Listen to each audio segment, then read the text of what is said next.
Notre prochain intervenant est le Rav Ackerman. Je pense que dans ce public, il est inutile de présenter le Rav Ackerman, si ce n'est pour raconter qu'en fait, il est un ingénieur issu de cette institution-là et qu'il enseigne aussi, non seulement il est le Rav de la Midrashat Yehuda, mais il est aussi Ram au Beth Midrash ici, et il y a quelques-uns de ses élèves qui sont ici dans la salle. Vous avez beaucoup de chance. Et nous collaborons beaucoup justement sur ces questions-là de Torah et de science. Et c'est la première fois qu'avec la Midrashat Yehuda, nous faisons quelque chose ensemble. Avec le Rav Ackerman, à titre personnel, ça nous est arrivé déjà de faire pas mal de choses. Le triumvirat qui travaille ensemble, le Dr Morali, le Rav Ackerman et moi-même, nous sommes tous là. On va l'écouter avec la plus grande attention. Donc, Erev Tov à tous. L'étude qu'on va avoir maintenant, c'est sur un texte du Rav Kook dans Orot HaTshuva que vous avez reçu. Cette semaine, la semaine dernière, c'était le Yahrzeit de Ben Ogrod, Zichrono Livracha, la première année. Et comme vous savez, il est le premier, peut-être le seul, qui a traduit en français les écrits du Rav Kook. Et le premier livre qu'il a traduit, c'est Orot HaTshuva, donc on le remercie et on l'étudiera aussi, les Nishmat Togam. Le texte que vous avez ici, Amar Resh Lakish, Gdolat Tshuva Shezdonot Naasot Keshgagot, V'amar Resh Lakish Gdolat Tshuva Shezdonot Naasot Lo Kesruyot, Lo Kashia Kan Me'ava Kan Meira. En fait, c'est ça qu'on va étudier ce soir.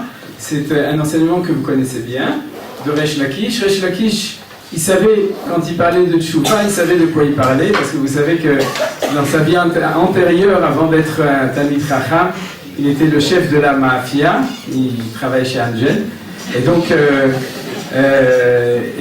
il savait de quoi il parlait, et il nous a donné un enseignement extrêmement important, qu'il y a deux sortes de Tshuva, la Tshuva Meira et la Tshuva Me'ava. Meira, c'est pas la vitesse, hein, c'est pas, voici les fautes. Donc, Tshuva Meira, c'est la Tshuva de crainte. Si on fait Tshuva par crainte, crainte de la punition, hein, ça veut dire qu'on a peur de se faire taper sur les doigts. Et à ce moment-là, on dit que quand on fait Tshuva Meira, alors les zdonot, les fautes qu'on a fait de manière, on a fait exprès, c'est-à-dire bemezid, on a fait volontairement, sont transformées grâce à la Tshuva en Jgaga, c'est-à-dire Akadosh Baruch Hu nous les considère comme si on n'avait pas fait exprès. Et par contre, si on fait Teshuva Me'ahava, c'est-à-dire si on fait Teshuva par amour, par amour de Akadosh Baruch Hu et de la vérité, à ce moment-là, Zedonot Naasot Kisruyot. Alors ça c'est super, je vous conseille, c'est que les fautes qu'on a fait exprès, ils sont transformés en Zeruyot, en mérite. Alors vous avez compris, par exemple, alors il faut faire attention parce que je vais vous dire à quoi il faut faire attention. Par exemple, vous avez volé 100 000 shekels, c'est comme si vous avez donné en tzedaka 100 000 shekels, vous comprenez? C'est-à-dire c'est inversé. Alors il faut faire attention parce qu'il y a une autre phrase qui dit Omer Erte Ve'ashuv En Maskikim Be'yado Lasat Tshuva. Si déjà vous voulez donner 100 000 shekels, donnez 100 000 shekels, mais ne volez pas 100 000 shekels en vous disant que vous allez faire Tshuva Me'ava et qu'après vous allez avoir les sruyot. Ça ne marche pas. D'accord? Mais en tout cas, Bedi Eved, a fortiori de la faute, alors il y a un principe comme ça, que Zdonot Naasot Kezechuyot. Alors en fait, ça va être le point qu'on va essayer de mieux comprendre, d'approfondir la différence entre les deux, et surtout la Teshuva Me'ava, c'est-à-dire le fait que quand on fait Teshuva par amour, à ce moment-là, par quel mécanisme ça devient Zdonot Naasot Kezechuyot, c'est-à-dire comment est-ce que ça peut s'inverser à ce point-là. Bien entendu, au niveau de la logique, c'est un petit peu, c'est pas très logique, c'est un peu même aberrant. Alors, ce qu'on va faire tout d'abord, c'est qu'on va peut-être lire le texte, lire le premier paragraphe du Rav Kook. Donc, c'est notre étude de ce soir, et c'est à partir de cela qu'on va commencer. Et ensuite, je vais expliquer ce que je peux expliquer. Alors, je vous lis en français, le premier paragraphe de début, en français, sauf que je changerai deux mots parce que je préfère. Intarissables sont les ondes de la Tshuva, individuelles et générales. Telles des vagues de flammes à la surface du soleil, elles s'élancent et s'élèvent dans une lutte incessante, donnant la vie à une multitude de mondes et à d'innombrables créatures. Nul n'a le pouvoir de recueillir l'afflux infini de l'abondance de couleurs émanant de ce magnifique soleil qui illumine les mondes, le soleil de la Tshuva. Leur flux est si puissant, il se précipite avec une telle profusion et à une si vertigineuse vitesse. Il jaillit en effet directement de la source de la vie, dont le temps lui-même n'est qu'une des forces restreintes, en hébreu tzimtzum, de son épanchement. Vous pouvez regarder dans le côté hébreu, une des forces restreintes, c'est Shazman Batzmu Rakechad Natavniot Ametzum Tzamot Shelo. C'est-à-dire que le temps n'est qu'une restriction, en fin de compte, de ce soleil de la Tchouva. Vous remarquez que les thèmes du Rav Kook, qui est poétique, mais c'est un peu les thèmes que nous avons entendus dans le cours de Paul. Voilà. Donc, il faudrait pouvoir comprendre, et le point que je voudrais élucider dans l'enseignement du Rav Kook sur Orot HaTshuva, avec cela, c'est de comprendre justement cette phrase qui dit chez Azman, de dire que Azman v'atzmu rak echad matavniot ametzumtzamot shelo. C'est-à-dire que le temps n'est qu'une partie restreinte de ce soleil de la tchouva qui donne énormément de couleurs, de flux, etc. Vous avez compris que vous n'avez pas compris, comme moi, hein, c'est ça? C'est du Rav Kook. Ok, alors on commence. C'est parti. Ça, c'est pas Rav Kook, c'est moi qui ai dessiné, vous voyez. J'ai fait les beaux-arts.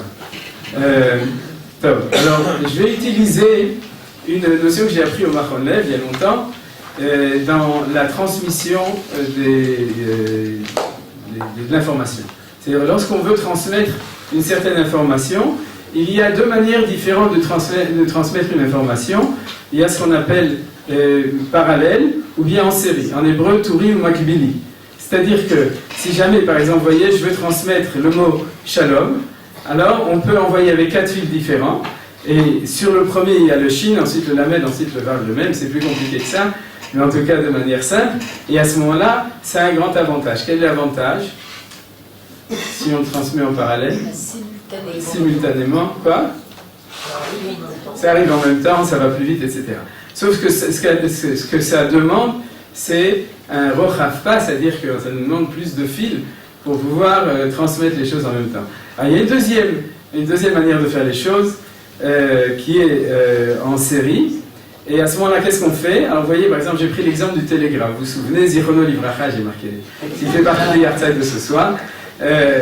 Donc, le télégraphe, il y avait un seul fil, donc ça nous donnait du fil à retordre, c'était pas simple, parce que pour envoyer les choses, qu'est-ce qu'on faisait? On envoyait les lettres les unes après les autres. Alors, pour dire Shalom, on disait Shin, ensuite Lamed, et ensuite Vav et Mem, c'est comme le chauffard, Ti, Ti, Tati, Shtarim, Toura, etc.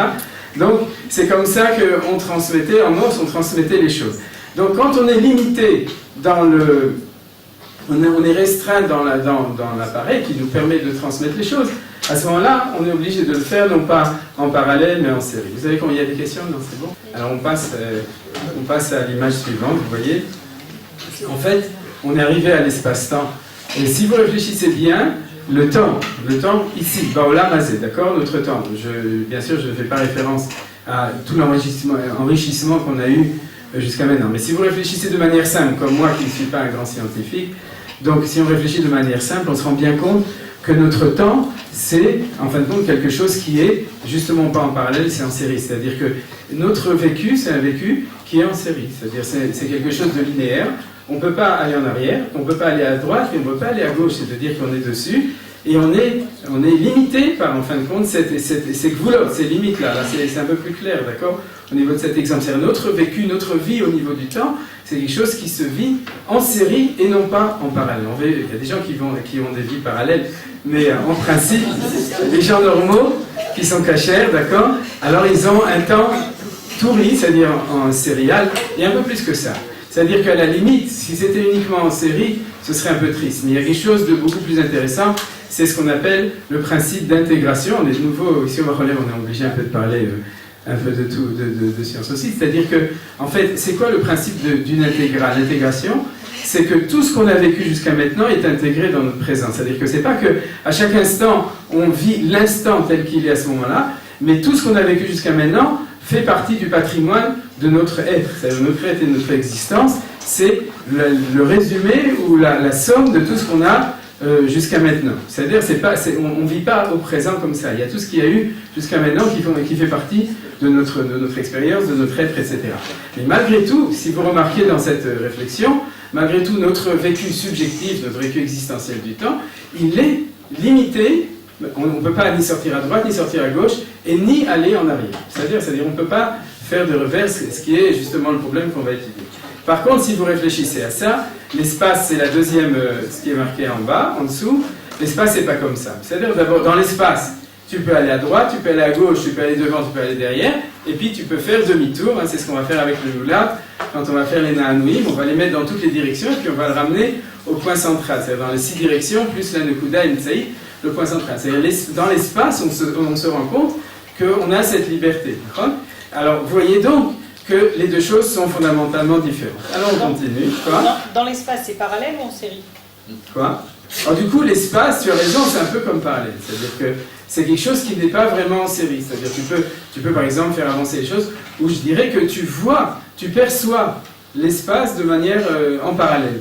D'accord ? Tu peux avoir une vision des choses, quand tu regardes un espace, tu as une vision d'un paysage, tu vois tout ensemble. C'est-à-dire, par contre, au niveau du temps, c'est pas comme ça. On est dedans, ça avance, etc. Il y a cette correspondance entre les deux. Voilà. Vous avez compris, on est comme une locomotive, c'est-à-dire en fait on est comme un train, c'est-à-dire on avance sur les rails, on ne peut pas dérailler, c'est-à-dire c'est impossible, et on ne peut pas retourner, c'est-à-dire on est limité par ces goulottes et on doit avancer dans la bonne direction. Vous voyez qu'il est content parce qu'il a avancé dans la bonne direction. Il a fait meurtre que la caverne. Voilà, on rentre un petit peu dans des notions qui sont un peu plus de Torah.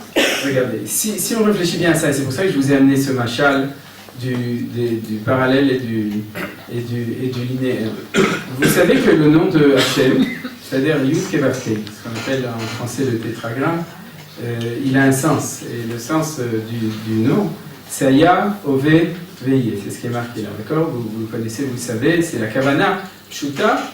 L'intention simple quand on prononce le nom de Akadosh Baruch Hu, alors c'est de penser à cette chose-là, c'est que c'est la notion d'être dans le passé, dans le présent et dans le futur. Aya, Ové, Veillé. C'est une condensation des trois. C'est-à-dire qu'il y a dans le nom de Akadosh Baruch Hu, il y a dans ces Yud Kei Vav Kei, il y a Aya, bon, le Yud n'est pas vraiment au milieu, il y a le Ové, c'est les 3 lettres, et puis il y a aussi le Yé, avec le Yud et le Hey, et encore un Hey après, il faut rajouter le Yud. Mais en tout cas, on peut s'arranger, une compression des 3, et on arrive à cela. Maintenant, si on réfléchit, c'est quelque chose de tout à fait spécial, parce que ça veut dire que c'est Akadosh Baruch Hu, il est en même temps au passé, il est au présent, au futur. Alors, ce qu'on a l'habitude de comprendre, et c'est ça que je voudrais essayer d'expliquer dans ce que l'on dit maintenant, c'est que ce que Paul a dit aussi avant, c'est d'habitude, quand on a l'habitude de comprendre les choses, quand on réfléchit, quand on dit que Akadosh Baruch Hu, il est au-dessus du temps, nous, on pense qu'il se promène dans le temps. C'est-à-dire que, par exemple, s'il veut savoir ce qui va se passer demain, ou il sait ce qui va se passer demain, c'est qu'il peut sauter à ce qu'il va y avoir demain.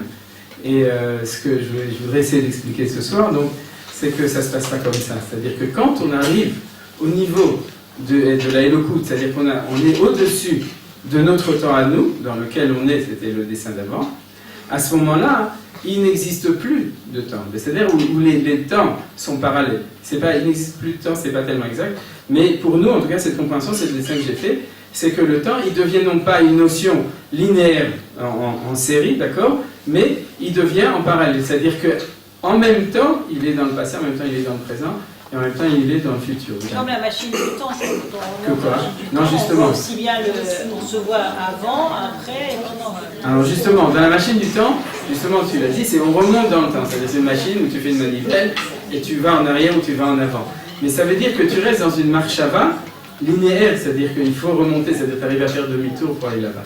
Par contre, quand et c'est la pensée naturelle de l'homme, même quand il pense à Akadosh Baruch Hu. Par contre, ce qui est dessiné là-dessus, c'est qu'il n'y a plus cette notion de linéarité du temps, c'est-à-dire qu'il y a un parallélisme entre tous les temps possibles. C'est-à-dire de manière donc instantanée, de manière parallèle, en même temps, il y a, pour dire les choses comme ça, il y a en même temps tous les temps. Voilà. Et si on arrive à comprendre ça, alors j'imagine que ce n'est pas forcément tellement facile à comprendre, alors peut-être qu'on peut rentrer dans certaines vérités, dans un certain enseignement qu'on n'a pas l'habitude, auquel on n'a pas l'habitude de penser de nouveau. C'est-à-dire que ce que j'espère que vous comprenez, c'est que notre difficulté, et au niveau aussi dans la physique, on sait qu'aujourd'hui il y a énormément de paradoxes, il en a cité certains, qui sont difficiles à comprendre pour la raison humaine. Alors j'ai essayé de vous donner un machal, un dessin. Comme on dit, les dessins du Seigneur sont impénétrables. Et pour un machal, pour pouvoir essayer de comprendre. C'est-à-dire quand on s'élève au-dessus d'un certain niveau, c'est-à-dire on s'élève au-dessus de cette condition-là, qui est notre condition à nous, qui est celle de la locomotive, du qatar, c'est-à-dire le qatar ou mécater. Et donc, et si on s'élève au-dessus de cela, à ce moment-là, on peut comprendre que la Hanaga Elokit, je fais référence directement à l'enseignement du Ramchal, pour ceux qui le connaissent, et Paul l'a cité. Alors, la Hanaga Elokit, la manière dont les choses se passent, elle est différente. Et elle est différente, par exemple, dans ce sens-là, d'une espèce de présence parallèle de toutes ces choses-là. Voilà. Alors, je vais vous donner un exemple de ça, que j'ai vu aussi dans le Rav Kook, c'est la prophétie. Dans une Igeret Shinaim Chet, la lettre 378, deuxième tome de Rav Kook, de ses lettres, il a écrit à son élève le Rav Harlat. Et bon, c'est la Kabbalah, mais si c'était imprimé, on a le droit d'en parler. Parce que sinon, il ne l'aurait pas imprimé dans les lettres de Rav Kook, et tout le monde peut le voir. Donc je vais uniquement vous l'expliquer. Le Rav Harlat lui a justement posé la question du prophète. Comment ça se fait que les prophètes, ils savent ce qui va se passer demain, et de temps en temps, ils le disent. Les prophètes prévoient ou préviennent et disent ce qui va se passer dans le futur. Vous savez que c'est une question intéressante, et c'est la question dans Parashat Shoftim, qui dit que c'est pour ça que toutes les nations, puisqu'ils avaient soif de savoir ce qui va se passer le lendemain, ce qui va se passer dans le futur, alors ils étaient prêts à payer un prix énorme pour cela, de toute la nécromancie, la magie, etc. Et même, comme dit la Torah, le service du Moloch, c'est-à-dire que la Torah nous dit dans Parashat Shoftim qu'ils étaient prêts même à tuer leurs enfants, Ma'avir beno bito ba'esh, pour savoir ce que les divinités veulent de nous et qu'est-ce qui va se passer dans le futur. Et Akadosh Baruch Hu dit, mais toi, tu n'as pas besoin ou tu ne dois pas faire toutes ces choses qui sont interdites, parce que Navi, Hakim, Ikirbecha, je te donnerai un avis. C'est-à-dire que le Navi vient aussi pour nous permettre de savoir ce qui va se passer dans le futur. Et donc, la question que le Rav Harlap demandait au Rav Kook, c'est comment ça se passe. Alors, notre vision, qui est une vision primaire des choses, toujours, c'est que le Navi, il reçoit des informations. C'est-à-dire qu'Akadosh Baruch Hu lui dit, tu sais, en ce moment, à Ouagadougou, il se passe quelque chose, et demain ou dans un mois, alors il va se passer quelque chose. C'est des futurologues, d'accord? C'est-à-dire que le Navi, oui, Akadosh Baruch Hu lui dit, tu sais, à mon avis, demain, il va pleuvoir, donc le Navi il va dire à tout le monde que demain, il va pleuvoir. C'est-à-dire, donc c'est comme ça, en tout cas, moi, a priori, qu'on comprend les choses. Vous êtes d'accord? C'est comme ça qu'on comprend intuitivement les choses. L'enseignement du Rav Kook, justement, qui dit au Rav Harlap, il dit, il est extraordinaire. Qu'est-ce que fait le Navi? Le Navi monte dans sa connaissance divine à un niveau qui est au-delà du temps, au-dessus de notre temps. C'est-à-dire, où est-ce qu'il arrive? Il arrive à un niveau où il est avec Akadosh Baruch Hu Yudke Vavke, dans cette notion de Haya au VVI, en tout cas à un certain niveau, où le temps devient parallèle. Quand il est là-bas, alors il n'y a plus de problème, entre guillemets, pour savoir ce qui va se passer demain ou après-demain, ou ce qui s'est passé hier, puisqu'il n'est plus conditionné, Monsieur Abad, par cette linéarité du temps. Alors quand il redescend après, alors il peut enseigner, si Akadosh Baruch Hu est d'accord de lui permettre d'enseigner, ce qui peut éventuellement se passer le lendemain. Alors vous comprenez que c'est totalement différent. Pourquoi c'est totalement différent? Parce que, en fait, c'est relié aussi avec un enseignement de Manitou qui est important, c'est que le mot Navi, le nom du Navi, alors, est-ce que ça veut dire celui qui va dire ce qui va se passer demain? Vous savez, quelle est la racine du mot Navi? Nif Sfatay, bien fait. C'est-à-dire, Boré Nif Sfatayim, Shalom, Shalom, la Rachov, la Karov, Amarachem, Refaati. C'est-à-dire que le Navi, c'est celui qui sait exprimer la volonté de Akadosh Baruch Hu. C'est celui qui sait parler le langage du En Sof. D'où il le sait? Parce qu'il est capable d'atteindre ce niveau. Et c'est ça le rôle du Navi. Le rôle du Navi, c'est pas de dire ce qui va se passer demain. Le rôle du Navi, c'est d'être capable d'être le traducteur, le meturgeman de la parole de Dieu et de Akadosh Baruch Hu et de la dire aux hommes. C'est ça son rôle. C'est ce... Quoi ? Et en dehors du temps. Non, dans le temps. C'est-à-dire que le rôle essentiel, c'est vraiment d'être capable de dire aux hommes le Ratzon Eloki. Et c'est pour ça qu'il est allé là-bas. Maintenant, il reçoit en plus le fait que là-bas, les choses sont en parallèle et ne sont pas en linéaire, et donc il peut éventuellement, s'il le faut, ou si on lui donne le droit, il peut éventuellement dire aussi, Yona Hanavi, il n'est pas du tout là pour nous enseigner ce qui va se passer demain. Il est là pour dire, Od Arbaim Yom Ninve Neferet, si vous ne faites pas de Tchouva, donc faites Tchouva. C'est-à-dire, il est là pour dire aux gens de Ninive, faites Tchouva. Il n'est pas du tout là pour prévoir ce qui va se passer dans le futur. Et ça, c'est un point qui est extrêmement important. C'est-à-dire qu'on ne cherche pas à ramener la prophétie pour pouvoir avoir les informations de ce qui va se passer demain. On cherche à avoir la prophétie parce qu'on veut être relié avec Akadosh Baruch Hu. On veut être lié avec un niveau supérieur qui est au-delà de notre condition linéaire de l'homme qui est à l'intérieur du temps. On veut avoir ces hommes qui sont élevés au-dessus.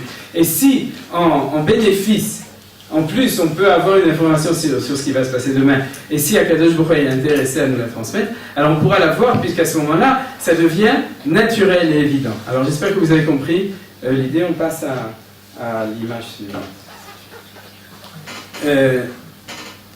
On va donc revenir à la phrase qui est marquée dans le Rav Kook, et je pense qu'à ce moment-là, on va pouvoir peut-être la comprendre de manière plus simple. Alors, qu'est-ce qu'il dit le Rav Kook ? Je relis, c'est marqué là, c'est aussi dans votre texte. Le Rav Kook, il dit « Mipene shem ba'im mimekor ha'chaim be'atzmam, she'azman atzmo hu rak echad me'atavniot ha'metzumtzamot shelo » Et vous avez donc la traduction, je ne la relis pas en français, qui est marquée et qui est aussi sur votre texte. Le Rav Kook utilise exactement le même langage. Parce que qu'est-ce qu'il a dit ? Il a dit que la teshuva en elle-même, c'est comme les ondes qui sortent d'un soleil en parallèle. C'est-à-dire, il sort tout le temps, en parallèle de toutes les couleurs et de toutes les manières. Et le temps, ce n'est qu'une manière qui est limitée de percevoir cette notion de teshuva. C'est-à-dire que c'est quoi la teshuva qui est dans le temps ? C'est la teshuva du vécu d'un homme qui le vit dans sa vie ici. C'est-à-dire qu'on a pris un certain engagement, on a fait des erreurs, on a fait des fautes, et puis on est capable de corriger dans le temps, de changer de direction et de faire tchouva comme on le sait. C'est-à-dire, maintenant, à partir du moment où la tchouva à l'intérieur du temps n'est qu'un tzimtzum, n'est qu'une partie restreinte de quelque chose qui est beaucoup plus large, et je réutilise cette forme qui apparaît en parallèle dans les mondes qui sont au-dessus. Bien entendu, tout ça c'est l'enseignement du Rav Kook dans Rota Tchouva. Je me fais la publicité si vous voulez tous les mardis. Il y a un cours avec Midreshet Yehuda, mais en ce moment on étudie Rota Tchouva, et donc ça peut compléter l'enseignement qui est ici, ou pour les gens qui connaissent l'enseignement du Rav Kook. L'enseignement du Rav Kook, c'est de comprendre que l'idée de Tchouva, elle est beaucoup plus large que la tchouva que l'on connaît, de la personne qui dans sa vie a fait une faute, a fait des fautes, où il a commencé sa vie sans savoir ce que c'était que le monde de la Torah, comme une partie des gens qui sont ici, présents, et un jour il a découvert que c'était pas la bonne direction, et à ce moment-là, il fait tchouva, et avec sa locomotive, avec son train, il prend la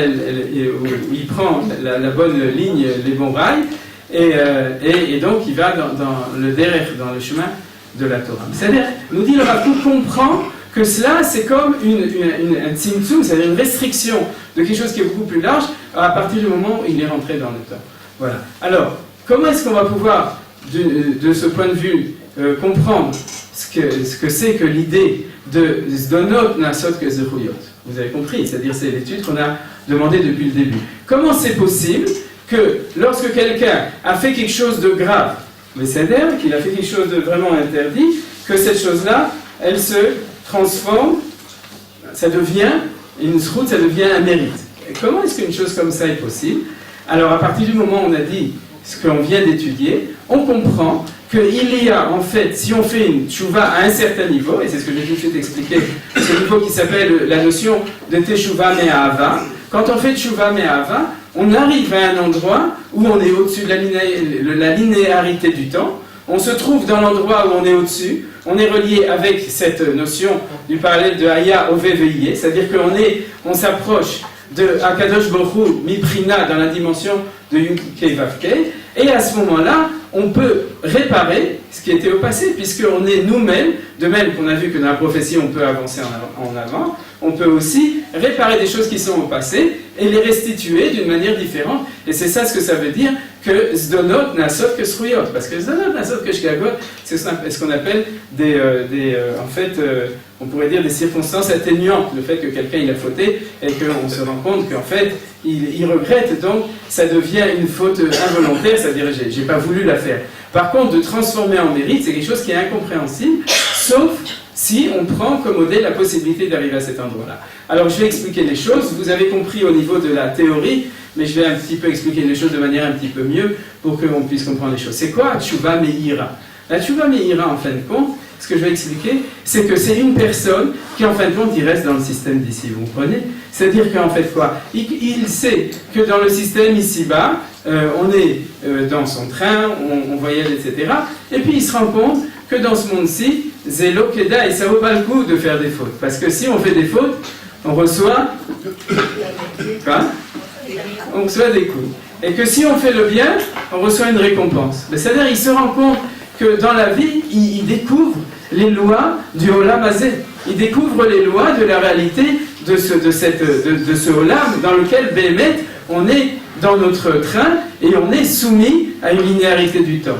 Et dans ce système-là, qui est le système d'en bas, il se rend compte que ce n'est pas rentable de faire des fautes, par expérience ou par prévision. En général, c'est plutôt par expérience, d'accord? C'est-à-dire qu'après le Marir Tacha, quand il a reçu, à ce moment-là, il a les Narta, il comprend qu'il faut faire un peu, il faut se reposer, il faut faire autre chose. Donc, cette chose-là, ça prouve que son système de tchouva, c'est un système d'ici, du Olam Hazé. C'est-à-dire, il est resté là, il a compris, et il fait tchouva à ce moment-là. On nous dit, si tu fais tchouva meira, c'est-à-dire si tu fais tchouva en restant dans la réflexion du Olam Hazé, c'est-à-dire, alors à ce moment-là, ta tchouva, elle marche selon la logique du Olam Hazé. Dans le Olam Hazé, on ne peut pas retourner en arrière. On ne peut pas transformer le passé. La seule chose qu'on peut faire, c'est ce que dit n'importe quelle personne qui se trouve devant le tribunal, Adoni Hachofet, monsieur le juge, si j'avais su, j'aurais pas venu, j'aurais pas fait la faute, je suis désolé, j'ai compris que c'était pas bien, maintenant que tu vois que tu vas être puni, tu te rends compte qu'il fallait pas faire cette chose-là. Et à ce moment-là, cette chose, alors, dans le système de Akadosh Baruch Hu qui est Rahman, en général, au niveau de la justice ici-bas, ça sert plus tellement. C'est-à-dire que c'est trop tard pour pouvoir dire je regrette, j'aurais pas fait, et à ce moment-là, pardonnez-moi. En général, on est jugé comme mésite, c'est-à-dire comme selon la faute, et pas tellement selon les circonstances atténuantes du fait qu'on prend conscience qu'aujourd'hui tu es puni parce que pour ce que tu as fait, tu as été arrêté. Par contre, Akadosh Baruch Hu, c'est le premier chidouche de Resh Lakish, nous dit V'rachamav al kol ma'asav, même si c'est à ce moment-là que tu te rends compte que c'était une erreur, erare umanum est, et à ce moment-là, on te permet de prendre conscience et n'affronte le shkagot. Donc je pense que c'est extrêmement clair.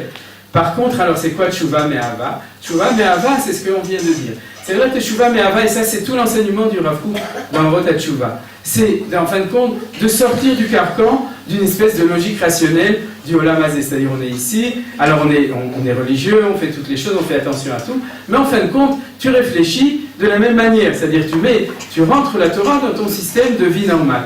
Mais il y a quelque chose d'autre, il y a une autre manière, c'est le fait de s'élever au niveau de sa neshama, au niveau de sa connaissance, au niveau de sa volonté, au niveau de son être, un niveau où on comprend que les choses se passent autrement. C'est-à-dire on s'élève au niveau de la présence de Akadosh Baruch Hu chez Mavayeh. Vous savez que la différence entre Midat Adin et Midat Arachamim, c'est la différence entre Elohim et Yud-Kei Vav-Kei. C'est-à-dire que quand celui qui s'approche de Akadosh Baruch Hu, non pas celui qui donne les coups, Elohim, Ad Elohim Yavod Devar Shneim, Elohim c'est le juge, vous savez aussi, c'est pas seulement Akadosh Baruch Hu, c'est aussi le juge. C'est-à-dire que quand tu perçois Akadosh Baruch Hu comme un juge, celui qui donne la punition, celui qui donne la récompense, alors tu es lié à Akadosh Baruch Hu en tant qu'Elohim, et vous savez que c'est le même mot que Hateva, la nature, c'est-à-dire que tu es dans un système naturel. Par contre, Si tu es capable de te lier avec Akadosh Baruch Hu Shem Havaya, qui est au-dessus de ça, alors tu es dans le Midata Chesed. Et vous savez aussi que la définition Alpi Kabbalah de Chesed, c'est Pashtout Belikvul.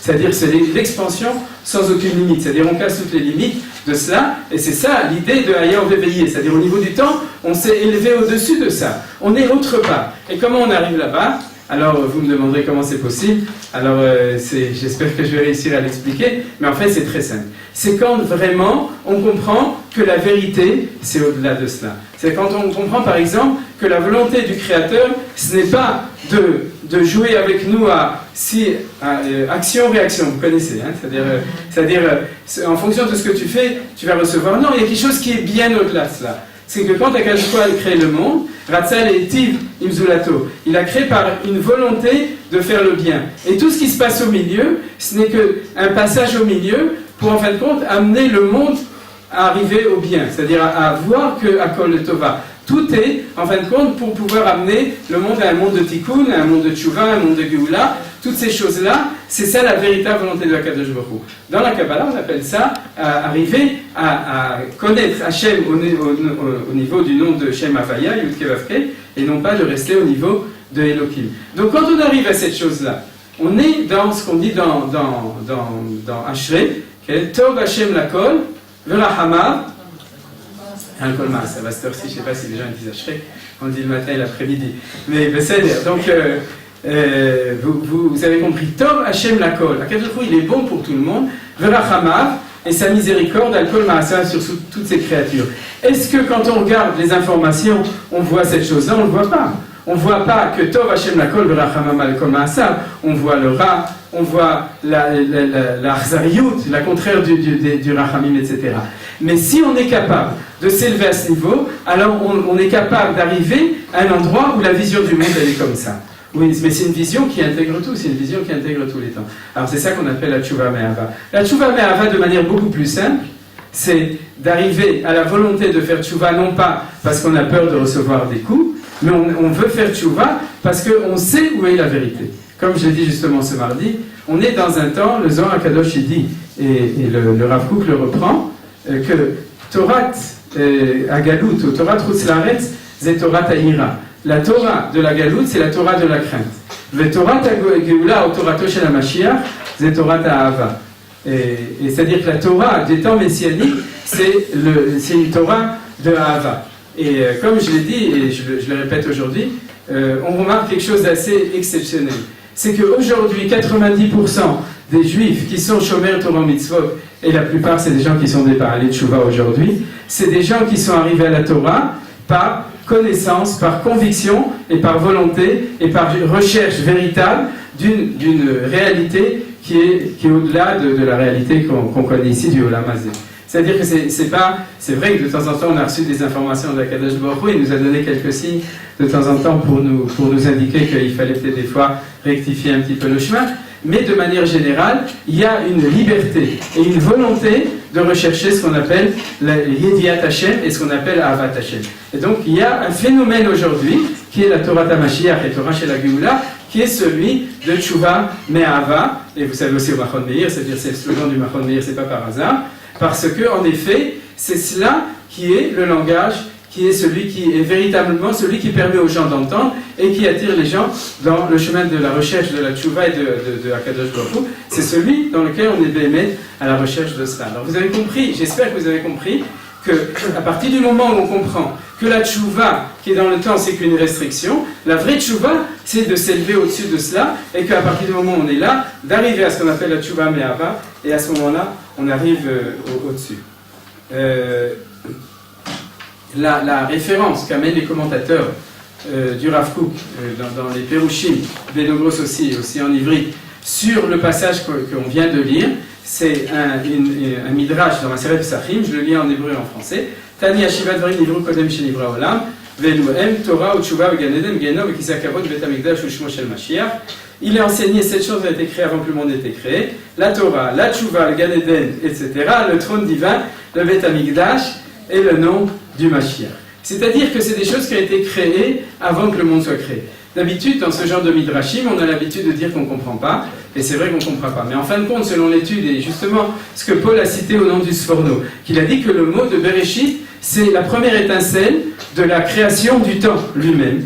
Donc on comprend que si Chachamim nous a enseigné que la tchouva, et les autres choses vous réfléchirez, mais c'est évident que c'est lié aussi à cette même idée, que si la teshuva, elle était créée avant que le monde n'a été créé, c'est que la tchouva, en fin de compte, fondamentalement, c'est tchouva me'ava. C'est la tchouva, c'est la possibilité pour l'homme, mais quand il décide de revenir à Kadosh Baruch Hu, de vraiment, véritablement revenir à Kadosh Baruch Hu. C'est-à-dire de s'élever au-dessus de la condition, puisque le Koach HaTshuva, il est au-dessus du temps, il est extratemporel. Il est au-dessus, donc il a une force en lui-même, et qui s'exprime, comme on a vu dans la parole de Reish Lakish, par le fait que Zdonot Nasot que Sruyot. C'est-à-dire on peut vraiment transformer le temps. Alors je vais reprendre cette idée de manière générale, et c'est par cela que on va terminer l'enseignement, il me reste encore quelques minutes.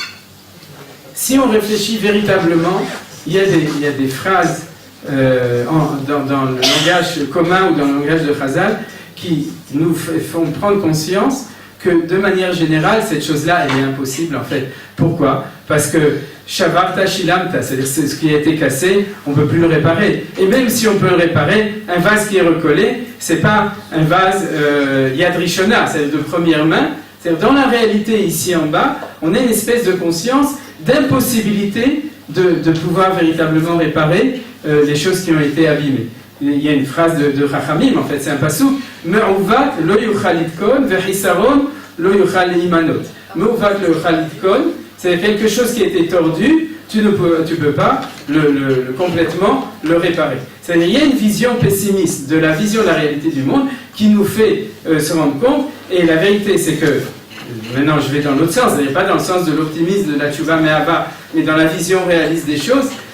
Avec l'âge, on se rend compte de manière extrêmement profonde, et je dirais que c'est un petit peu la sagesse de la vieillesse, et d'un autre côté, c'est un petit peu aussi le désespoir de la vieillesse, c'est de se rendre compte qu'on n'a plus 20 ans, et qu'on ne peut plus, à 70 ans, recommencer une carrière médicale, etc., ou autre chose, c'est-à-dire une nouvelle carrière. Ce qu'on a fait, c'est ce qu'on a fait, mais c'est tout. Par contre, les gens qui sont jeunes, ici dans la salle, ils ont cette espèce d'optimisme, et la plupart, j'espère, et cette vision et cette simcha de celui qui sait que la vie, elle est devant lui et qui peut encore, tout est ouvert devant lui, il peut faire le machol lev, il peut ne pas le faire, c'est-à-dire il peut aller à la yeshiva comme moi après, tout est possible, mais en tout cas, il y a une espèce d'ouverture et notre conscience, c'est qu'il y a eu une espèce de, justement, ce tzimtzum, il y a une espèce de rétrécissement et cette impossibilité de pouvoir véritablement, complètement corriger. Ça veut dire quoi ? Ça veut dire qu'en fin de compte, si on n'avait pas le chidouche de la Torah, si on n'avait pas ce chidouche de Zdonot Nasot que Sruyot, c'est-à-dire qu'il y a une véritable possibilité de réversibilité du temps, si on est capable de s'élever au niveau de là où il y a Kadosh Baruch Hu, au-dessus de là, alors il y a un pessimisme obligatoire. Bon, Manitou en parlait à propos du drame et de la tragédie, c'est-à-dire le fait que la vision naturelle du monde, c'est une vision tragique, c'est ça ? Les Grecs sont tragiques. Les Grecs sont tragiques et nous on est dramatiques. C'est ça ? C'est-à-dire la tragédie, c'est que En Sof Tov, c'est-à-dire tout va à la catastrophe. C'est cette vision pessimiste, c'est celle de Me'uvat lo yuchal litkon. On ne peut pas véritablement corriger les choses. Et quand on entend des rabbanim qui nous parlent de tchouva, mais malgré tout, ils restent dans ce système, c'est-à-dire qu'ils nous parlent, c'est vrai, mais tu peux revenir à toi, c'est vrai, mais tu peux quand même corriger les choses et tu peux faire attention, etc. En fin de compte, on sent qu'ils n'ont pas perçu cette grandeur extraordinaire de la tchouva, et c'est vrai que c'est pour ça qu'il faut étudier Orot HaTshuva. Parce que pour percevoir ces lumières, c'est-à-dire pour pouvoir être nourri, et c'est ce que écrivait le Rav Kook justement dans cette higuerre avec les Shin Einchet, au début quand il parlait de la tchouva, de pouvoir être, par son intermédiaire ou par d'autres sources, être inspiré d'une lumière de tchouva qui est celle qui a précédé le monde, donc qui est au-dessus de notre condition humaine et qui nous permet d'entrevoir véritablement le contraire de ça. C'est pas Me'uvat lo yuchal litkon, c'est-à-dire ce pessimisme. Si mes souvenirs sont bons, le passouk il est dans Kohelet, c'est Nachon, mais sinon ça change rien. C'est dans Kohelet, hein, c'est-à-dire c'est un passouk c'est pas étonnant, l'Ecclésiaste, c'est le livre du Tanakh qui nous rentre dans ce pessimisme a priori de cette impossibilité du véritable retour. Et notre enseignement de Torah de Reish Lakish, il vient pour dire que c'est possible autrement et c'est dans la réalité autrement. C'est pas Keilou, C'est quand on dit que les zdonot nasot que srouyot, c'est pas, c'est métaphore, d'accord? C'est pas une métaphore, c'est une réalité. Grâce à la tchouva, on va prendre ce qui était là-bas, c'est-à-dire dans le passé, et on va le traiter comme dans l'espace, c'est-à-dire tu vas en avant, tu vas en arrière, 3 pas en avant, 3 pas en arrière, et tu vas le ramener, tu vas le corriger, le taken olam, tu vas le corriger bien qu'il est déjà passé, et puis tu vas permettre d'en faire un kli hadash. C'est quelque chose qui est complètement nouveau, quelque chose qui est impensable au niveau de la réflexion humaine naturelle, et j'espère que par le machal et par les dessins que je vous ai donnés, je vous ai permis d'entrevoir un petit peu cette possibilité. Je vais terminer avec donc un enseignement de Manitou sur cette chose-là, c'est l'idée du vav haïpour. Vous savez qu'on est la seule langue dans laquelle on peut prendre un vav, et puis, waouh, si tu mets le vav avant un verbe, alors le passé devient du futur, et le futur, il devient du passé. Comme il y a marqué, Vehaya imshamua tishmeu, c'est-à-dire que Haya, c'est au passé, et Vehaya, ça devient un futur, et ce sera. Et on s'en dit, Vayehi, Yehi, c'est un futur, Vayehi, c'est au passé. Si vous me demandez pourquoi c'est d'Afrique un vav, alors je vous répondrai, allez demander au Mekubalim, parce que ce vav, c'est le vav du Shem Havaya Baruch Hu qui est entre les deux haies. Vous avez tous compris, alors je continue. Donc, je vois que Gilles l'a compris, alors je décède. Et donc, sans poser, c'est quelque chose d'extraordinaire. C'est-à-dire que dans la grammaire de Eretz Israël, c'est-à-dire la grammaire de la Torah Gdosha, le digdouk de Sarah et Frère Révéléa, c'est nos grammaires. Donc, donc, dans le dikdouk de la Torah Gdosha, il y a ce koar. Il y a ce koar d'être capable de prendre quelque chose qui était déjà passé, et il n'est pas outrepassé, parce qu'on peut prendre un vav et le transformer en quelque chose qui va devenir un futur. Et ça explique cette Gemara extraordinaire dans Masechet Megillah, et c'est de nouveau, c'est Manitou qui nous l'avait expliqué, qui dit que En Vaya Ela Lashon Simcha, Ve'en Vayi Ela Lashon Sar. Je n'entre pas dans les détails de la conclusion de la Gemara, mais en gros c'est comme ça. Chaque fois qu'il y a marqué dans la Torah Ve'aya, c'est un langage de Simcha, et chaque fois qu'il y a marqué Vayi dans la Torah, c'est un langage de souffrance, de tsar, de restriction. Pourquoi? Vous avez très bien compris. Parce que si jamais tu prends un Yehi qui est un futur, et c'est Aya Oveveyi, souvenez-vous, c'est-à-dire que c'est l'expression de l'être même, quand on parle de Aya, de Ove, de Yé ou de Yehi. Yehi, or, c'est un futur, c'est une volonté, c'est une ouverture vers quelque chose de possible. À chaque fois où la Torah nous raconte qu'un futur devient un passé, c'est qu'en fin de compte, il n'y a plus de futur. Parce que non seulement le passé est passé, mais si le futur est passé, alors nous, au présent, on est outrepassé. C'est-à-dire qu'il n'y a plus rien. Chlet, comme on dit en yiddish. Maman, c'est comme ça qu'on disait, non? Oui, maman, elle parle yiddish parfaitement. Alors donc, vous avez compris. C'est-à-dire que... Ceux qui rigolent, c'est les yekim, ça, j'ai pas compris. Alors donc, ce que tu dis, ça, j'ai jamais entendu de ma grand-mère. Donc, en fin de compte, vous avez compris, le vaï, la chantsar, c'est le tzimtzum. On a vu, c'est quoi le tzimtzum? C'est que même l'infini, dans lequel tout est en parallèle, tout est possible, tu descends tout dans le monde qui est dans le temps, et à ce moment-là, même le futur, il devient fini, c'est fini, on a tout fini, donc c'est vaï qui est la chantsar ou la chantsar. Par contre, le ve'aya, c'est la chansimcha, parce que tu prends le passé, et tu dis que le passé qui est cassé, il est irréparable, et tu dis que non, on peut le ramener dans un futur. À ce moment-là, c'est Hashon Simcha, parce que Tshuva Me'ava, c'est Tshuva Me'simcha, les deux choses, ils viennent ensemble. Lorsqu'on est capable de s'élever à un niveau où on peut transformer le passé en futur, on fait Tshuva véritablement, parce qu'on s'est approché de Hakadosh Baruch Hu Havaya Baruch Hu, à ce moment-là, alors avec la Tshuva Me'ava, on a aussi la Simcha qui vient avec cela. Maintenant, ce que je voudrais dire, pour terminer, c'est un enseignement de Émile Ajar. Vous avez connu ce Rav? Non, il n'était pas Rav. C'était un bête Rav. Comment il s'appelait de son vrai nom? Ah, c'était lui. Ok, mais ça.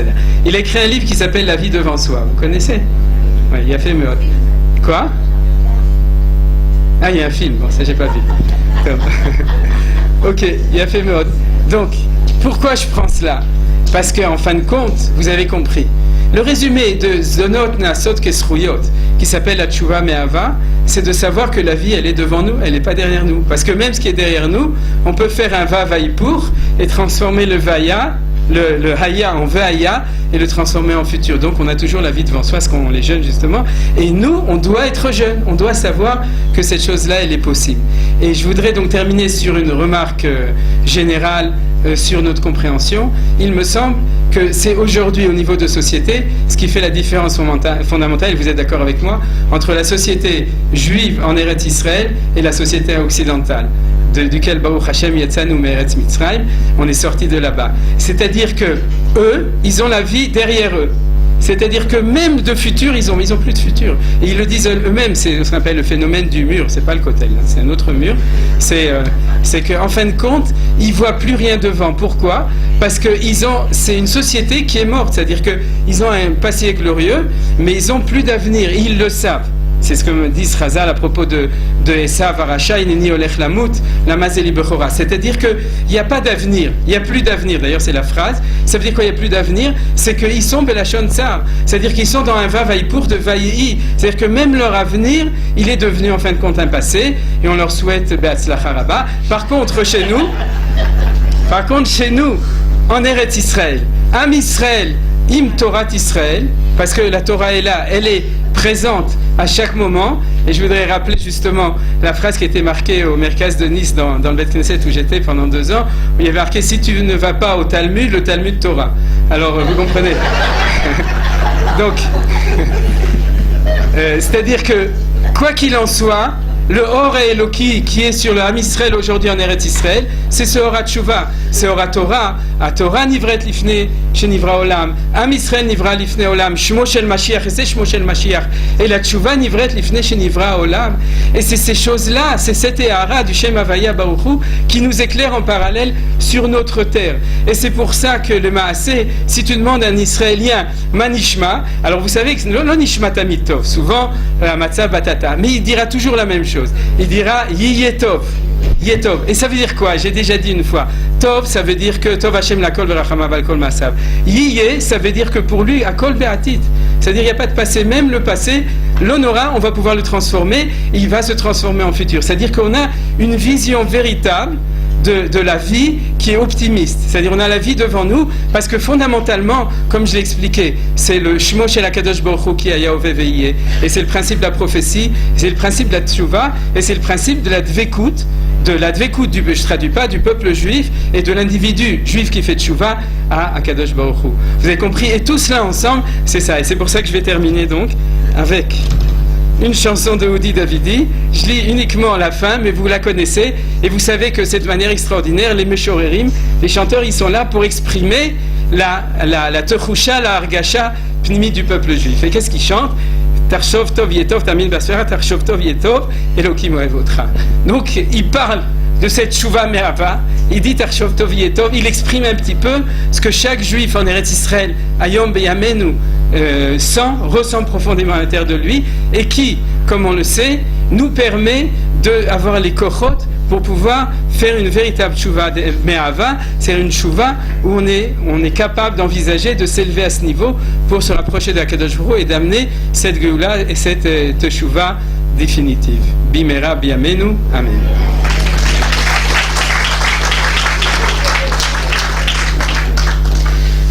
Merci beaucoup le Rav Ackerman. Et dans cette Gemara de Vaïhi ou de Vehaya, il y a quand même un cas particulier qui est rapporté là-bas, puisque la Gemara finit par dire que c'est seulement quand il y a Vaïhi Bimé que c'est la Shon Sahar, et que Vaïhi, ça dépend, quelquefois oui, quelquefois non. Et par exemple, Vaïhi Hamakriv, Yom Arishon, et Korbano, Narshon Ben Aminadav, le Matei Yehuda, c'est le premier des Nessim qui a apporté son korban pour Chanukah HaMizbeach. Et là-bas, la Gemara nous dit Oto Yom Haïta Simcha Vashamaim Keyom Shenivreu Bo Shamaim Vaaretz. En fait, ce que l'on a là, c'est une apparition toranique de ce que nous a dit notre maître à tous, Albert Einstein. C'est que si la théorie ne correspond pas à la réalité, tu vas changer la réalité. Et c'est ce qu'il a fait, c'est ce qu'on a entendu de Paul tout à l'heure, David, c'est ce qu'on a entendu